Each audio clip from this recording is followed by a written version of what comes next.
Welcome! In front of me I have Apple Watch Series 8 and I'm gonna show you how to turn on and how to turn off the Siri voice assistant. First, let's wake up the screen on our watch. You can do it by pressing any of the buttons or by tapping the screen.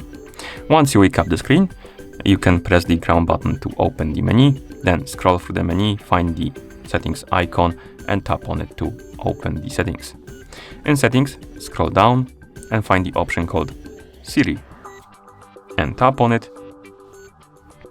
And here we have a couple of options for our Siri, but to turn it on or turn it off, we are gonna focus on this part of the menu. Basically, if you want to turn off the Siri, you need to flick off all of these switches right here, scroll down and tap on turn off Siri. And now the Siri is disabled. And if you want to turn it on, you need to turn on at least one of the options right here. Then scroll down and tap on enable Siri. And now the Siri is enabled.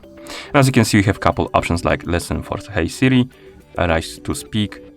I'm not sure I understand. And press the digital crown rather. This is basically the methods you can use to wake up Siri or call it or basically make it listen to you. Okay, so if you enable the option Hey Siri, it's gonna react to you saying Hey Siri. If you enable option rise to speak, you can raise your watch to your face and say what you want to look for, and it should trigger the Siri and it should start searching. And if you enable this option, you will be able to use it by pressing and holding the digital crown. Okay, and once you're done, you can press the crown button a couple of times to go back to watch face, and that's how you turn on and how you turn off the Siri voice assistant. Thank you for watching. If you found this video helpful, please consider subscribing to our channel and leaving the like on the video.